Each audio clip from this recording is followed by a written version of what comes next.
Bonjour et bienvenue dans cette première vidéo de la série présentant les notions du programme de physique de première année de classe préparatoire ainsi que de première année de licence. Alors j'ai choisi de commencer cette série de vidéos par le thème de la mécanique car cela va nous permettre l'introduction d'outils précieux pour la compréhension du reste du programme.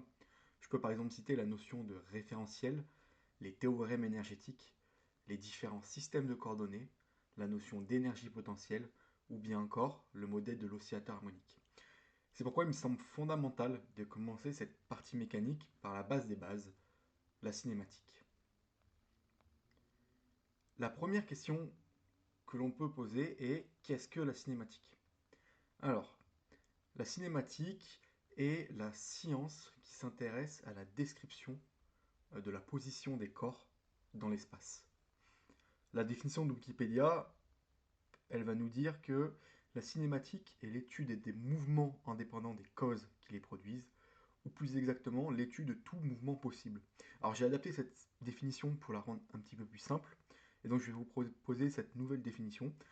La cinématique est la science qui va s'intéresser à la description de la position des corps dans l'espace.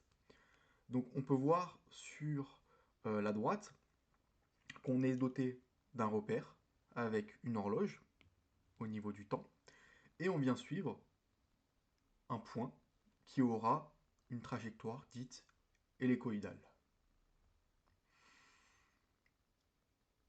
La seconde notion qui va en découler, c'est la notion d'observateur. Ces derniers peuvent être considérés comme les objets qui s'intéressent au mouvement d'un corps. Et pour décrire ce dernier, ils vont avoir besoin d'appareils permettant de mesurer les mouvements, c'est-à-dire une règle et une horloge. Or, le mouvement d'un corps est dépendant de l'observateur. Imaginons maintenant deux observateurs, l'un au quai d'une gare et le second dans un train qui roule à une vitesse de 50 km/h. Si la personne dans le train lance une balle, par exemple à son voisin de table, il va pouvoir mesurer une vitesse de la balle, disons de 10 km/h. Néanmoins, si on se place du point de vue de l'observateur à quai, la vitesse de déplacement de la balle est v, c'est-à-dire la vitesse du train, plus la vitesse de la balle. C'est ce qu'on peut voir sous cette formule, c'est-à-dire que la vitesse de la balle par rapport au piéton est égale à la vitesse de la balle par rapport au passager plus la vitesse du train. Donc la vitesse de la balle du point de vue de l'observateur au quai de la gare est de 60 km/h. Cela nous montre que le mouvement est relatif. Or, toutes les deux descriptions sont chacune valables. Il faut alors préalablement à toute étude de mécanique préciser à quel point de vue on se trouve. C'est ce qu'on appelle un référentiel. Dans une définition plus formelle, on peut dire que le référentiel est la donnée d'un solide de référence, défini par un repère rigide, O et généré par UX, UY, UZ, et d'une horloge. Et on va choisir UX, UY, UZ de la façon où UX, UY, UZ, leur norme sera égale à 1, et où, pour tous les i différents de j, UI est perpendiculaire à UJ, c'est-à-dire on choisit d'un repère ortho-normé. Sur le graphique de droite, donc on va pouvoir voir ce qu'on a dit sur l'ensemble des pages, c'est-à-dire un observateur qui se donne un système de coordonnées avec une horloge, et avec ceci, l'observateur va être en capacité de décrire la position ou la variation de cette position de l'événement en question. Maintenant, on va faire un petit appendice mathématique et voir la notion de produit scalaire. Donc vous l'avez probablement déjà vu au lycée, mais un petit rappel ne fait pas de mal. Voilà. On va donner deux vecteurs, A et B. On va définir dans un premier temps le produit scalaire par A scalaire B est égal à la norme de A fois la norme de B fois le cosinus de l'angle formé par A et B.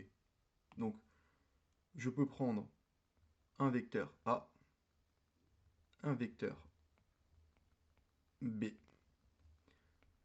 L'angle formé par ce vecteur, disons alpha. Et là, il nous suffit d'écrire que A scalaire B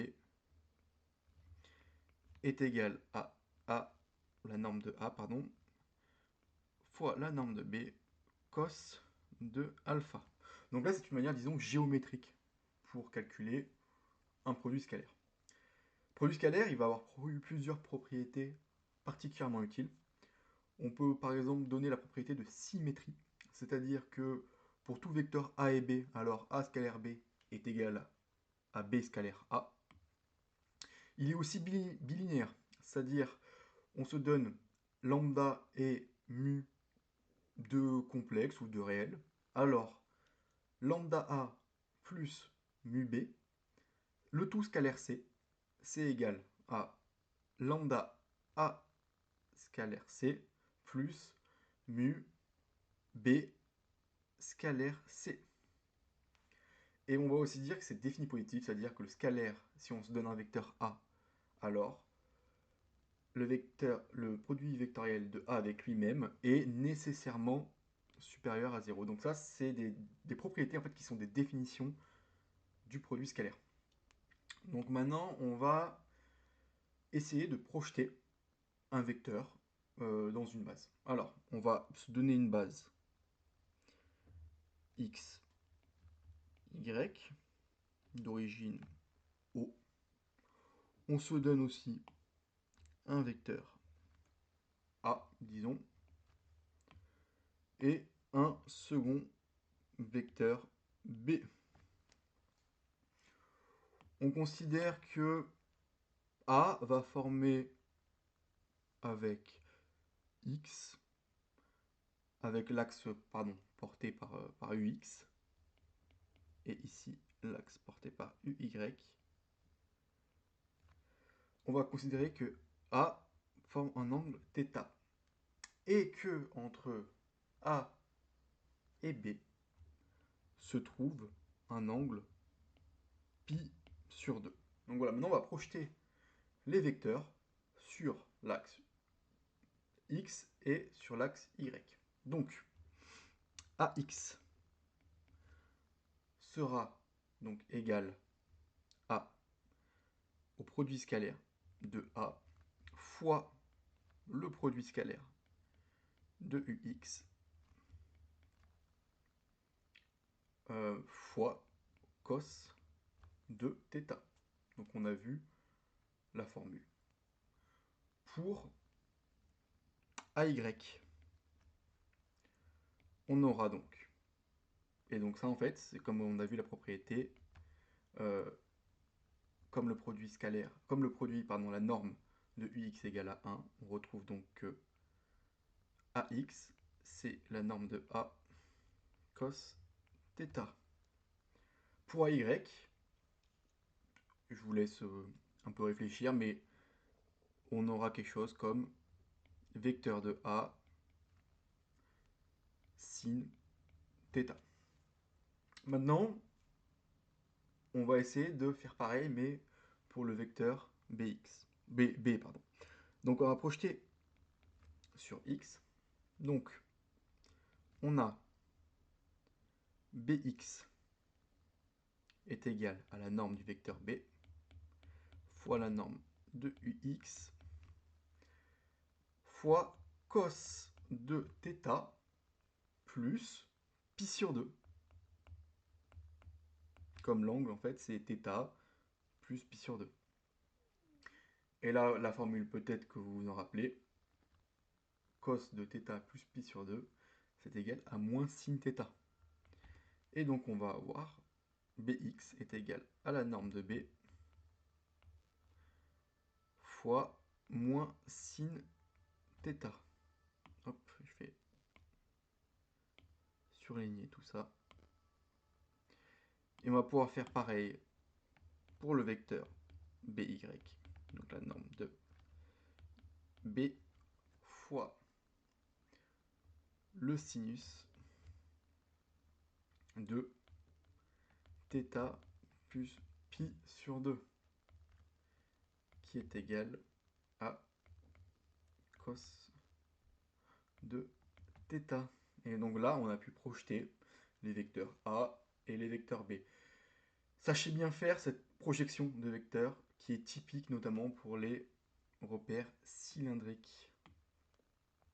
Alors maintenant, on va chercher à écrire le vecteur position en coordonnées cartésiennes.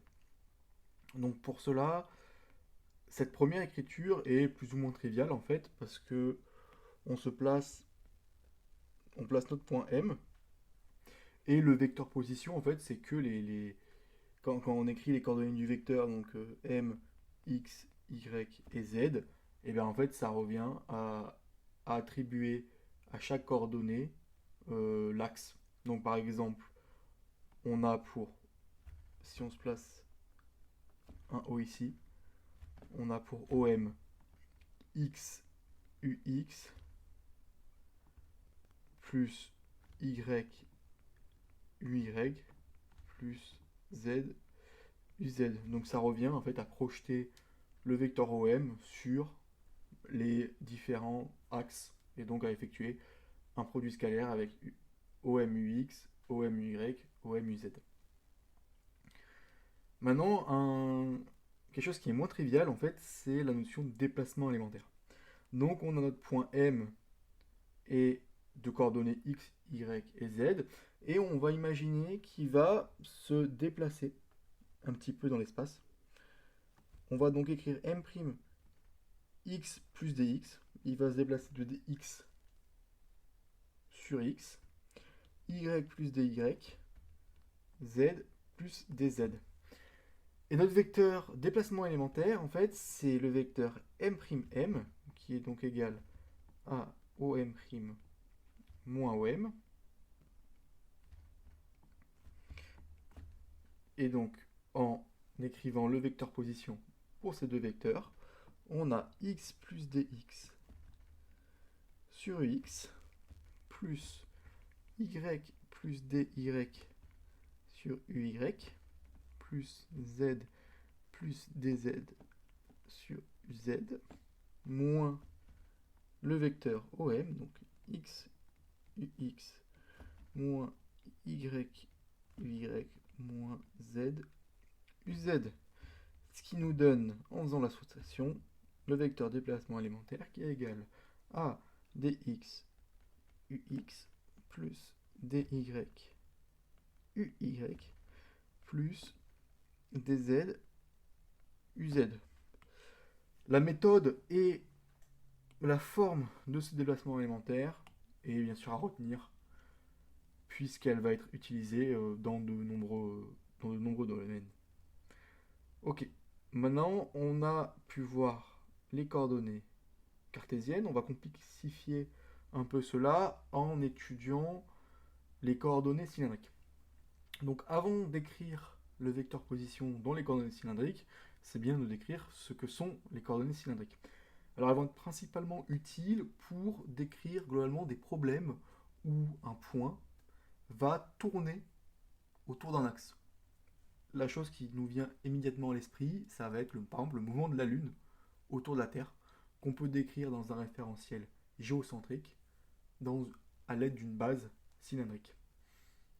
On peut aussi penser par exemple à un pendule simple, où le pendule va osciller autour d'un axe. Donc qu'est-ce que sont les coordonnées cylindriques? Comme on est en 3 dimensions, on a bien évidemment 3 coordonnées. Alors, on a donc notre vecteur OM, et OM, on va pouvoir le définir avec un premier paramètre, qui est le paramètre R. Le paramètre R va donc correspondre à, si, imaginons qu'on projette le point M, on le projette sur l'axe OZ, on appelle ça H. Et bien le vecteur R n'est rien d'autre que H, M. Le second paramètre, c'est le vecteur θ. Le paramètre θ, pardon. Le paramètre θ, comment on l'obtient? On a notre vecteur OM. On vient projeter le point M sur le plan X, O, Y. Et on obtient ici M minuscule. Et donc le vecteur θ, ça va être l'angle formé. C'est l'angle formé par X, par UX, pardon, et OM minuscule. La dernière coordonnée, c'est la coordonnée Z, en fait, qui correspond, on peut voir directement sur le schéma, à la hauteur, en quelque sorte, donc qui correspond à OH, avec H, qui est la projetée de M sur l'axe OZ. Très bien. Maintenant, on va discuter de la notion de base locale cylindrique. On va se placer en 2D, dans un repère cartésien UX, UY, centré en haut. On place aussi un point M, et on vient écrire deux vecteurs, le vecteur UR et Uθ. Et en fait, on va pouvoir définir, comme on l'a vu, θ. Comme on est en 2D, donc le vecteur OM peut seulement être défini par OM, donc R et θ. Et on vient y associer au point M une base orthonormée, UR, Uθ. Et en fait, cette base, on va se rendre compte que suivant la position de θ, comme UR pointe toujours dans la direction de OM et Uθ se doit d'être perpendiculaire à UR, en fait, on va voir que UR et Uθ, en fonction de θ, vont pas avoir la même projection dans la base formée par UX et UY. C'est pourquoi on va projeter les vecteurs UR dans un premier temps dans la base UX, UY. Alors, en projetant, on a UR est égal à cos θ sur UX. Et normalement, en fait, c'est la norme c'est la norme de UR, c'est ça. Mais comme la norme de UR, c'est un vecteur orthonormé, alors la norme vaut 1. Donc cos θ UX, et en le projetant sur Y, on a plus sin θ UY. Maintenant, on va projeter Uθ sur UX et UY. Et donc, on se rend compte que entre UR et Uθ, il y a un angle pi sur 2. Et donc, on va pouvoir écrire Uθ sous la forme Uθ est égal à cos de θ plus pi sur 2, UX, plus sin θ plus pi sur 2 sur UY. Et comme on l'a vu précédemment,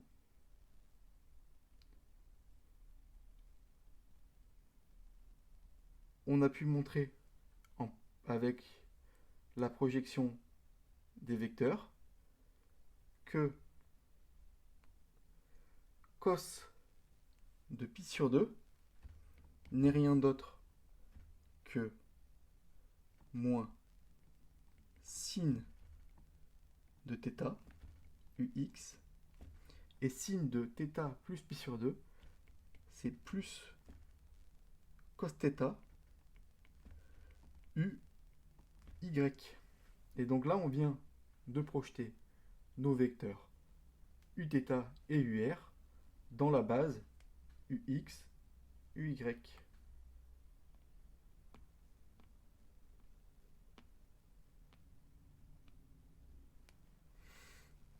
Maintenant, on va pouvoir écrire le vecteur position en coordonnées cylindriques. La particularité du vecteur position en base cylindrique, c'est que UR, en fait, va détenir l'information de l'angle θ. C'est-à-dire qu'on peut écrire en fait OM comme RUR plus Z UZ.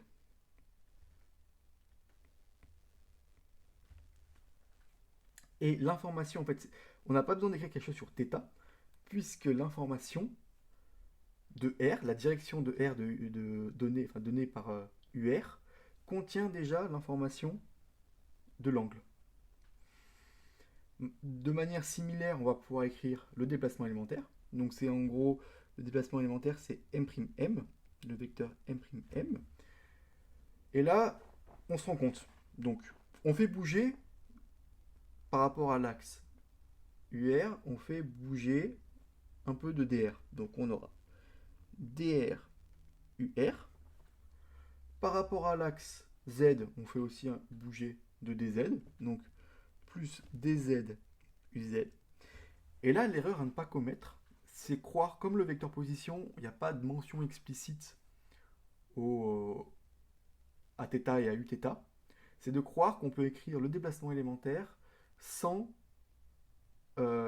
mentionner uθ. Et sauf qu'en réalité, qu'est-ce qu'on peut apercevoir, c'est que θ,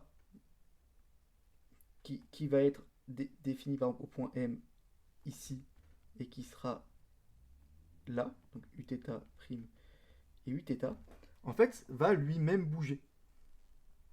Et à quoi correspond cet arc de cercle? Et bien en fait, c'est une formule, c'est la formule d'un arc de cercle, hein, donc c'est le rayon du cercle fois dθ, et donc la petite variation d'angle. Et si on intègre ça sur 2π, et ben en fait on retrouve r de pi, et donc le périmètre d'un cercle. Et donc on rajoute r dθ uθ. Alors maintenant, nous allons pouvoir traiter la notion de vecteur vitesse en coordonnées cartésiennes et en coordonnées cylindriques. Alors, en regardant sur le schéma à gauche, on se rend compte de la manière dont est fabriqué un vecteur vitesse.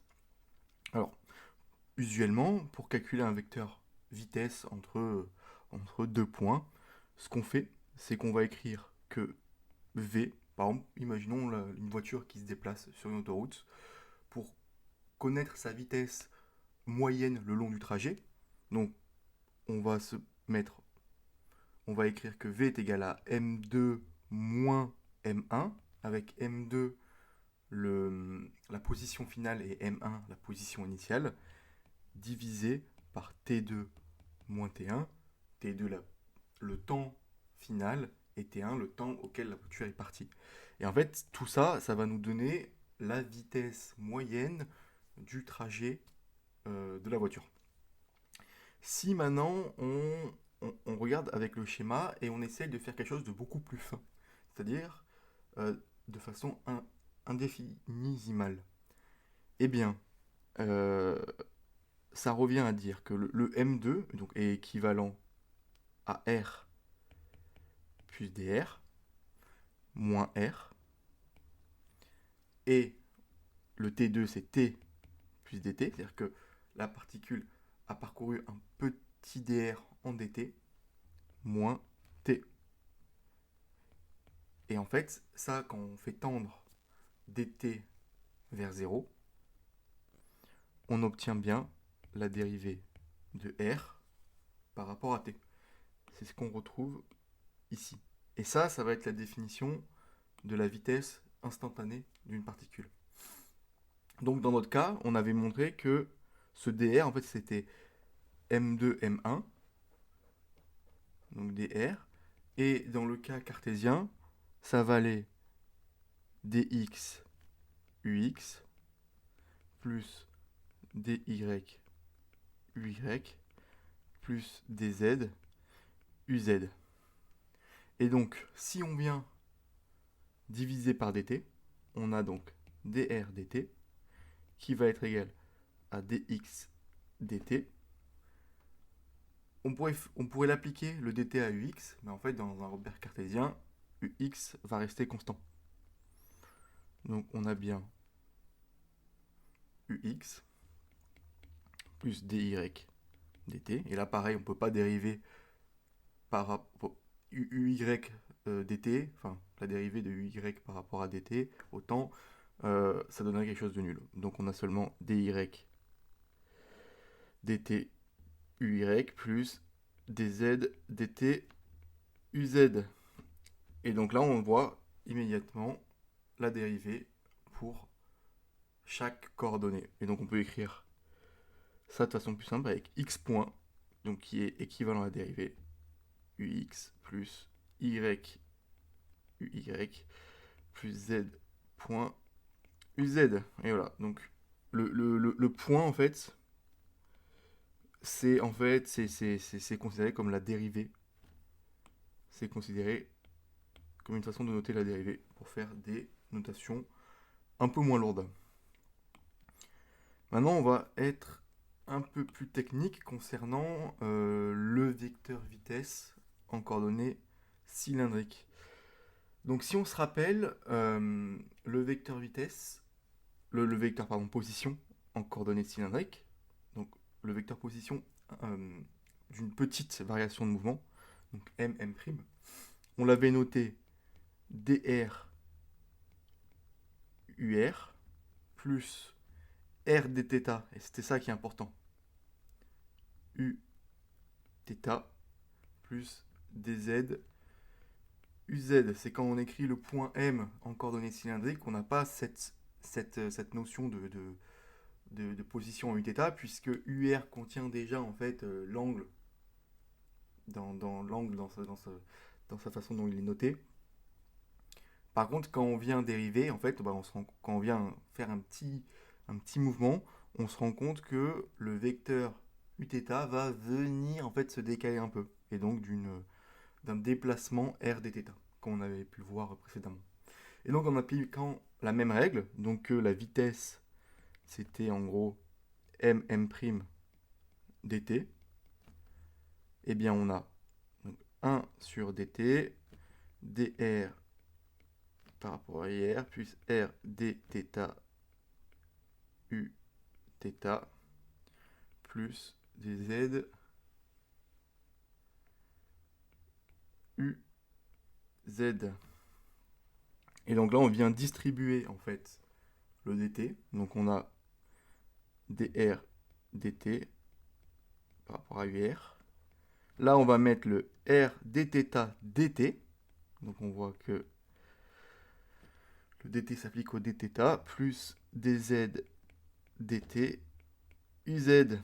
Et là, avec le système de notation en points, on peut écrire r.ur plus r θ.uθ. Donc là, c'est la vitesse circulaire. La vitesse, enfin, selon l'angle, quoi. En radians seconde par seconde. Plus z.uz.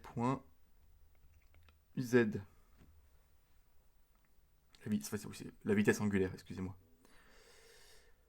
Très bien, donc là on a exprimé le vecteur vitesse en coordonnées cartésiennes. Maintenant on peut faire on peut se mettre dans la même situation qu'on en était quand on a voulu déterminer ce que c'était le vecteur vitesse par rapport au vecteur accélération. En fait, pour calculer les vecteurs accélération, on veut voir comment le vecteur vitesse varie sur un petit laps de temps. Et donc ça serait que l'accélération, ça serait égal à la vitesse v2 moins v1, donc la vitesse à la fin de notre trajet, moins v1, divisé par t2 moins t1. Et d'une façon indéfinimale, on peut écrire que c'est v plus dv moins v, t plus dθ plus dt moins t. Et donc c'est dv dt, ce qui est aussi égal à d2x dt carré, donc la dérivée seconde de x. Et donc on va refaire la même chose, la même écriture. On sait que la vitesse en coordonnées cartésiennes, ça s'écrit x point ux plus y point uy plus z point uz. Et donc le vecteur accélération, c'est dv dt, comme on a pu le montrer, ce qui est donc égal à d dt x point ux, y point uy plus z point uz. Et là, de la même façon, on vient distribuer l'opérateur dérivé par rapport au temps. Ux, uy, uz ne varient toujours pas autant, donc leur dérivée, c'est égal à 0. Et donc, on peut seulement écrire que c'est égal à dx point dt ux plus dy point dt uy plus dz point dt uz. Et en fait, le dx point dt, c'est tout simplement x point point ux plus y point point uy plus z point point uz. Très bien. Et maintenant, nous allons faire de même avec le vecteur accélération en coordonnées cylindriques. Et là, on est quand même sur quelque chose de plus complexe qui va nécessiter des notions qu'on a vues avant. Notamment, en fait, on va venir dériver des sinus et des cosinus. Donc on vient dériver en fait les projections de UR et Uθ dans la base cartésienne. Mais on va voir comment ça se déroule.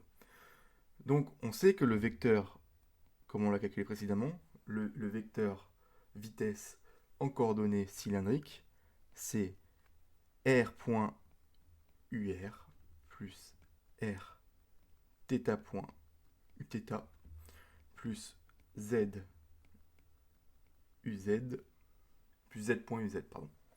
Donc de la même façon, on sait que le vecteur accélération, c'est dv dt. Et donc, on peut écrire d dt de toute cette écriture de la vitesse.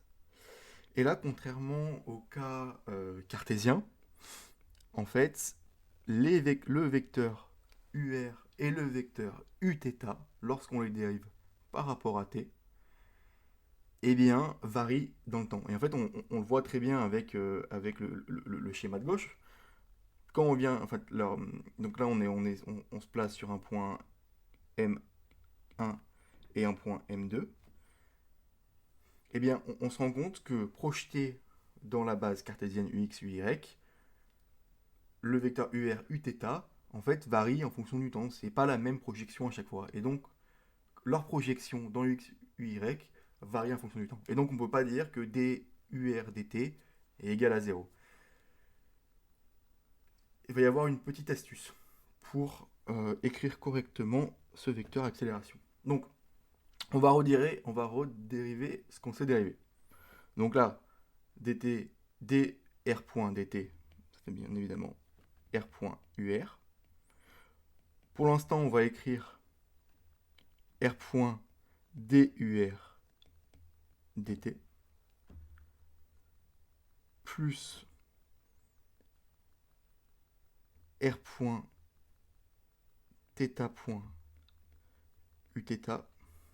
plus r.θ.uθ plus r.θ.dUθ dt plus z.uz. Et là, la particularité du vecteur uz, c'est que sa dérivée par rapport au temps, est nul. Très bien. Donc là, on a deux, en quelque sorte, inconnus, euh, DUR dt et DUθ dt, qu'on aimerait dériver. Et rappelez-vous, dans les diapositives précédentes, on avait écrit que, je vais l'écrire ici, que UR, c'était cos θ UX, lorsqu'on fait la projection, plus sin θ UY, et Uθ, c'était moins sin θ, hop, je vais mettre des petits UX, plus cos θ UY. Et en fait, c'est ça qu'on va venir dériver, puisque en écrivant dt, DUR dt, c'est comme écrire ddt cos θ UX plus ddt sin θ UY. Et on sait que, du coup, que la dérivée de UX et la dérivée de UY par rapport au temps, c'est égal à 0. Et là, c'est seulement la dérivée d'un cosinus ou d'un sinus. Et donc, ça nous donne moins θ point sin θ par rapport à UX plus θ point cos θ par rapport à UY. Et on peut faire la même. On peut faire la même par rapport à Uθ. Et ce qu'on obtient, donc, on obtient duθ dt qui est égal à ddt moins sin θ ux plus ddt cos θ uy, et ce qui est donc égal à moins θ point cos θ sur ux et moins θ point sin θ sur uy. Et donc, c'est égal. Et donc, en reprenant ceci, on se rend compte que DUR dt, ça va être égal à moins θ point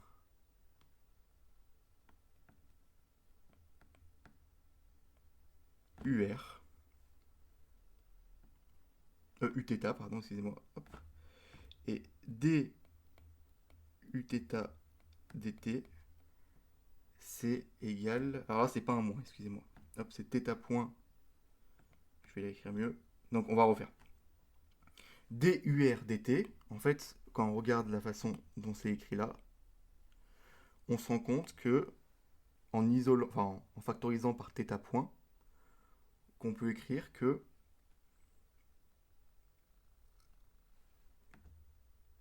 DUR dt, c'est θ point Uθ, et parallèlement DUθ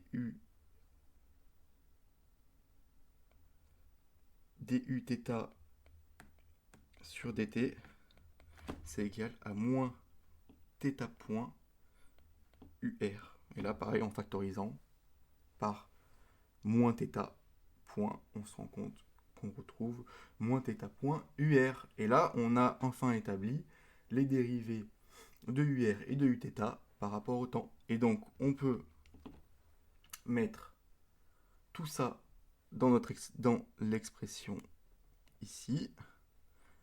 Et on peut écrire que le vecteur accélération en coordonnées cylindriques, c'est donc rθ point UR plus r point θ point Uθ plus r point θ point encore Uθ plus r θ point Uθ moins r θ point carré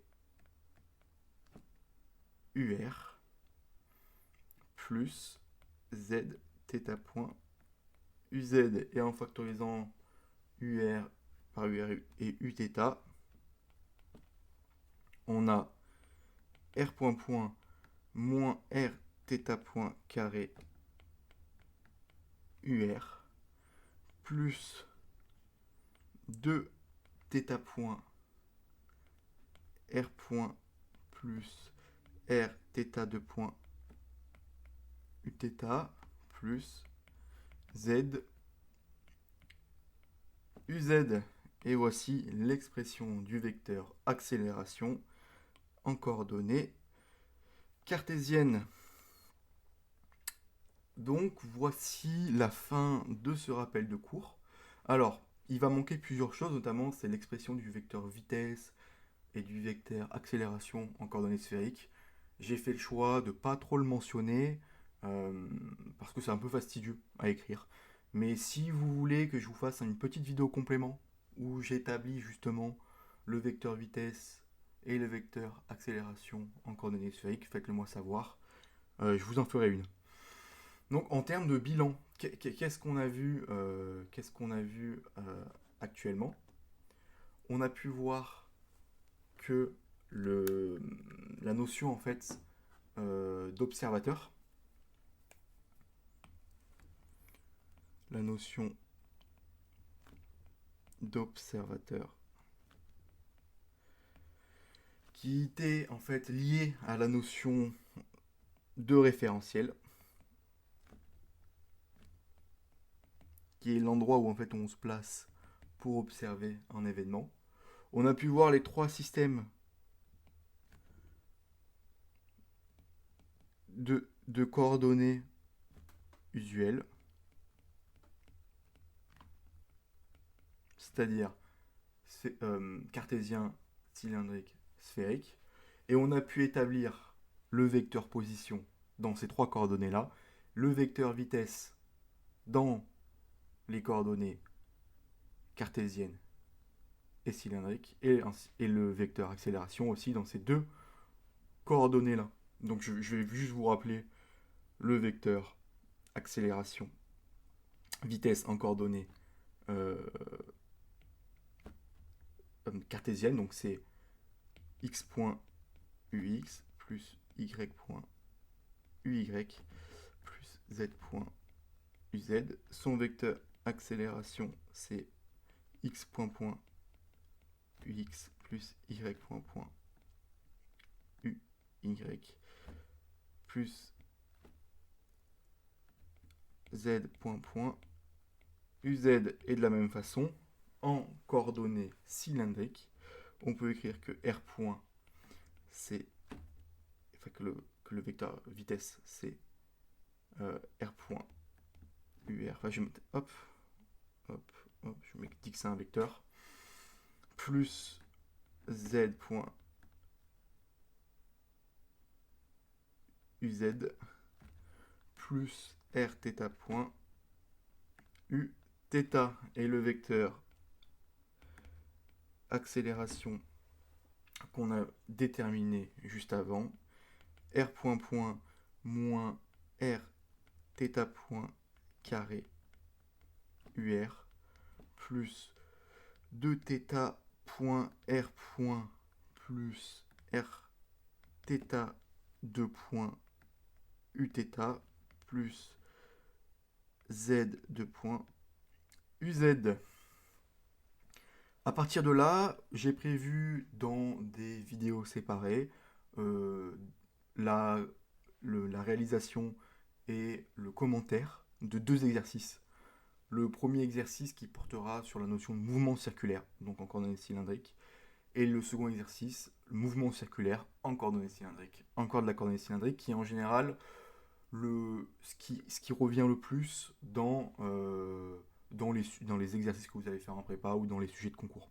Il y a peu de coordonnées sphériques et la coordonnée cartésienne est assez facile d'utilisation. Donc on va se concentrer sur les coordonnées cylindriques. Merci de m'avoir suivi et à bientôt.